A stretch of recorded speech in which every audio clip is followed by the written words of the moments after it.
Every love story begins with a laugh. It ends either with a tear or with a hug that heals everything. But our story did not know hugs, and it knew only pain. This is the story of a heart that believed that love is its salvation.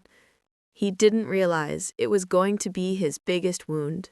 When I loved him, I thought that love promised joy and that it was the medicine for every pain.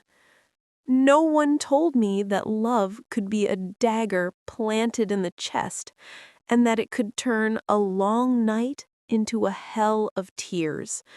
I smiled whenever I looked into his eyes, thinking I found the whole world in them. But I didn't know that behind his smile was a heavy secret. A secret that would one day leave me alone facing the coldness of reality. He didn't tell me that love hurts until the days taught me. I met him by chance, as if fate wanted to put a man in front of me who would steal me from myself. His voice was calm, and his smile was able to dissolve the tiredness of the years from my heart. I could see safety in him, as if his presence was a wall that protected me from all fear. He told me a lot about tomorrow, about a small house that brings us together, about a life that is never entered by sadness. And I believed him. I would close my eyes and dream of that image, holding on to it as if it were the only reality in this universe. I didn't think for a moment that dreams might betray, that words might just be a mask that hides something I don't know. I was overwhelmed with love, and I couldn't see anything else. I started noticing something I hadn't seen before. He was silent a lot, keeping his eyes away from me as if he was holding a secret that he feared. I ask him, "Are you okay?" And he smiles faintly and changes the conversation. My heart was screaming, something is changing. Something creeps in between us without me being able to stop it.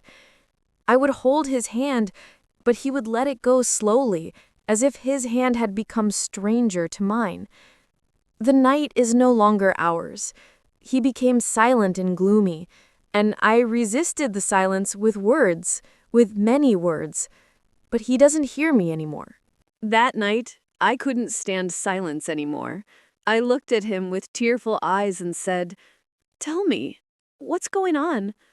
He was silent for a long time, as if looking for words that would not hurt. And then he whispered, "I am no longer the same as I was. Life weighed me down, and fear devours me. I don't see the path with you clearly." His words fell on my heart like knives. It was not betrayal nor hatred. It was a slow withdrawal from a dream we built together. I felt like I was being dragged from the world of safety into a no-decision abyss. I wanted to shout, "Stay!" Even if I'm afraid, stay! But the words stuck in my throat, and they were replaced by painful silence. The next day, I woke up to a text message. "Forgive me, but I can't go on." There was no explanation, no attempt to mitigate the fall. Just a cold, harsh sentence that ended everything. I looked at the screen for a long time, as if I was searching among the letters for life, for an atom of hope. I couldn't find anything but emptiness to swallow me. The phone fell out of my hand, and my first tears fell with it. Then tears followed, which did not stop for weeks. Every corner of the house reminded me of him, until his voice kept echoing in my head like a sad, broken song. From that moment on, I learned that some goodbyes don't close peacefully, but leave us stuck between a life that has ended and one that hasn't. Many months passed, but the wound remained the same.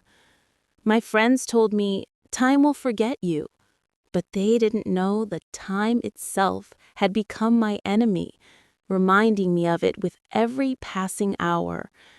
Every place we visited, every word he said, every promise that was not fulfilled, he kept following me. I'm not looking for oblivion anymore. I'm just trying to learn how to live with absence. In the long nights of loneliness, I hear his voice as if he is still here. Then I wake up to the truth that some departures are not cured, and some hearts are broken when they are broken. Don't go back to the way it was.